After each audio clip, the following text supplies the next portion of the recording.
I travel for work and my employer allows me to spend up to $100 day on food. If I don't use it, I don't get to pocket the money. When traveling, I make sure to use the full $100 every day, so I'm eating very well. My wife is upset with me because I get to eat out for every meal at least 2 weeks a month. She says it isn't fair and I should just go to the grocery store and bring back food to my hotel. I've explained to her that it doesn't make sense since I don't get to keep the money if I don't use it. Every evening when I call her, she wants to know exactly what I ate. She can see the credit card statements reimbursed by employer, so she knows how much I spent. She'll see I spent $75 on dinner and start freaking out about how wasteful I am. I take her out for dinner at least 2 times a week when I'm in town, and she goes out several times a week with friends when I'm not in town. This whole thing just seems irrational, and it is really putting a strain on our relationship. I haven't gained any weight and am in great shape. I focus on quality of food much more than quantity. Most hotels have a small gym and / or a pool. I can't buy groceries or gift cards to bring home. It is against policy. I submit pictures of the receipts, so this wouldn't work. I track all my expenses and submit receipts for reimbursement weekly. I float the money for 7 days max. Usually I have around $3,000 to $4,000 in expenses per week, which we can make work without any issues since I pay for all my food, airfare, hotels, and car rentals myself. I collect an enormous amount of points and other perks. These points allow me to go on at least 2 vacations a year with my wife for next to nothing. We went to Spain early this year for 2 weeks and spent under $400 for the entire trip. Not using a company card is one of the best perks. Using a different credit card is not on the table. My wife and I have all our finances together. We both think it's important to be 100% transparent with money. We don't have any kids. She started a business selling Mary Kay a few years ago. She is working really hard to expand and find new customers. She likes the idea of being her own boss, and I try to do everything I can to support her. I'm rarely gone for 2 weeks at a time. Sometimes I'm gone for only 2 days. On average, a trip lasts 5 days and I go on 3 a month. A lot are saying Mary Kay is a pyramid scheme. I don't really know that much about the details of the business. I see a lot of women selling makeup, candles, and diet-related products, so I thought this was normal. We've put in around $50,000 over the past 2 years. Most of the money goes towards buying inventory and training seminars. I'll have to do some research to see what is going on. My day-to-day is anything but glamorous.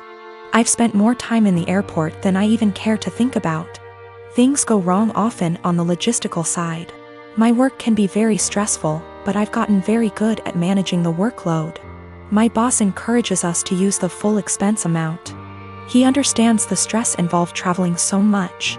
He's actually working on increasing the amount to $140 day because of inflation. I am a 35 years old female, a musician, playing gigs and at an orchestra as a violinist. Rehearsals just resumed, so orchestra is my main source of income. ATM.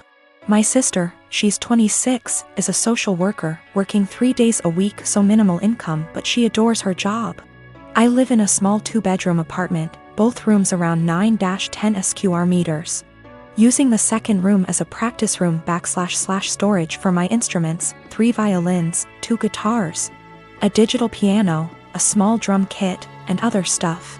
4 months ago my sister broke up with her BF and I offered her my spare room, temporarily. I moved most of my stuff to the living room so I could fit a small bed in there. Sis moved in, but she asked me to move more stuff to the living room. I moved pretty much everything sans the piano, to the point where the living room became uninhabitable. Then she started complaining about my violin playing, saying it gave her headaches. I told her I couldn't stop the daily practice without risking my only steady income. The arguments got worse. She told me to play only when she wasn't home, but with her work schedule I couldn't afford that.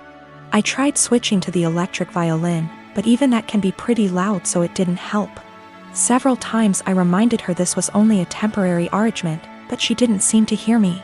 2 weeks ago I arrived home to finding my piano in the bathroom, near water and humidity, because my sis needed the space for her new double bed.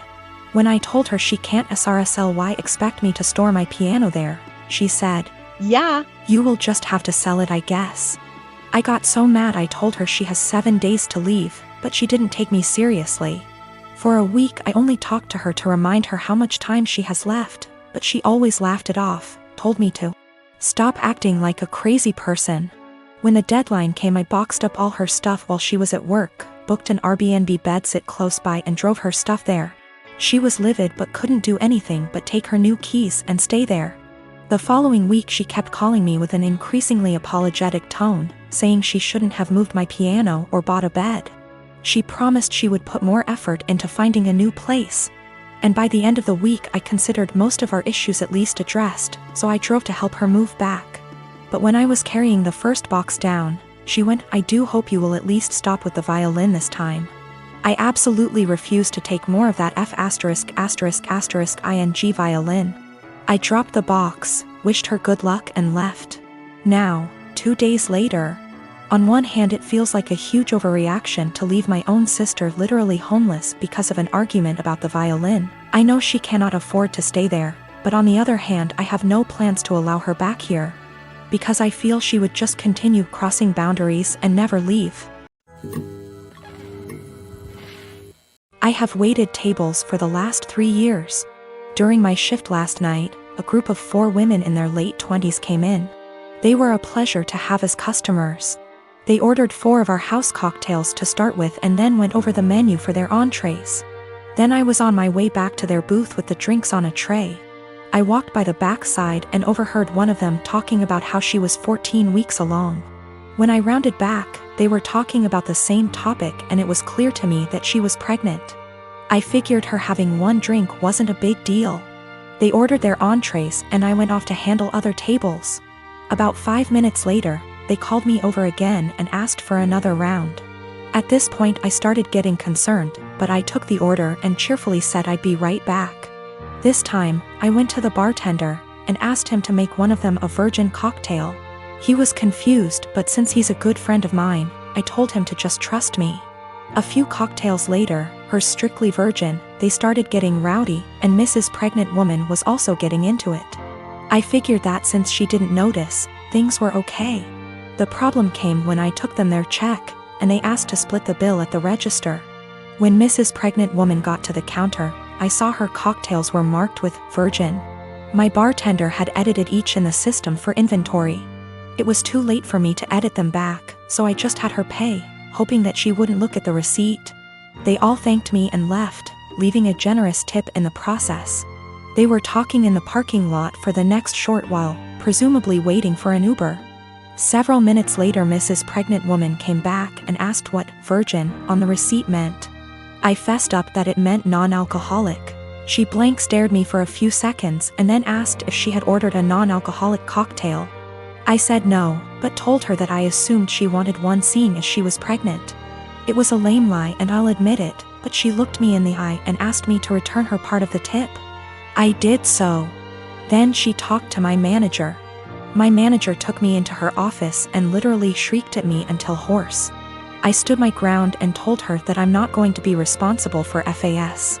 She told me that she was taking me off the calendar until she decided what to do with me. She also informed me that I could get the restaurant in serious trouble for discrimination. And upon examination of my state's laws, she is correct. But when I talked to my mother and father about it tonight, they told me that they understood my position. The entire staff at the restaurant is against me and I think that I'm going to call in and tell my manager that I quit. But I still feel in the right here. My wife and I, both mid-30s, have been happily married for 9 years. We don't have any kids and don't want kids. We had the what if talk before getting married. She told me she would want to have an abortion if she ever got pregnant. Yesterday my wife told me she's 9 weeks pregnant. She's on the pill, but accidents happen. She said she wants to carry to term and give the baby up for adoption.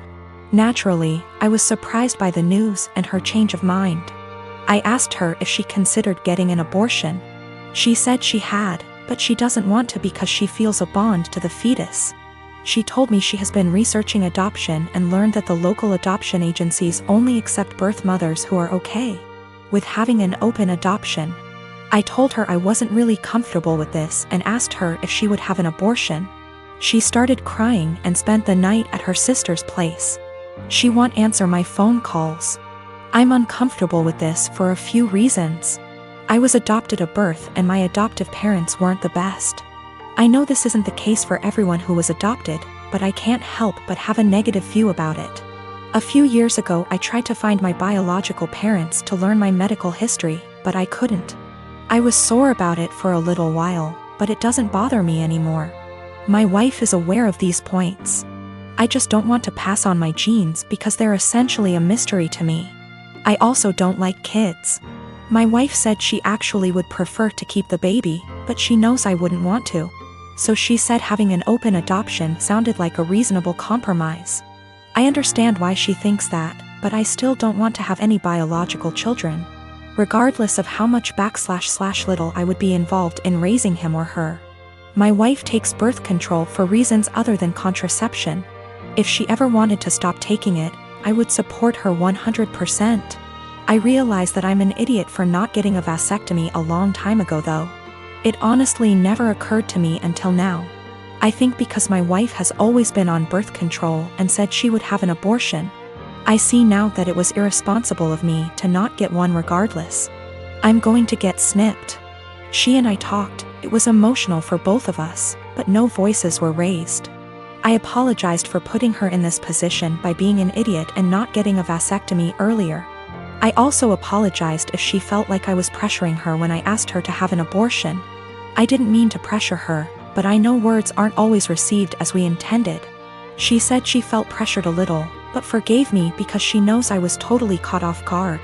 She apologized for having a change of heart regarding abortion. She said she was really surprised by her own feelings and hopes I don't feel like she tricked me. I don't. We mutually agreed that it would be good to spend one more night apart to really think. We've always have a strong marriage, and we're both committed to working through this, whatever that may look like.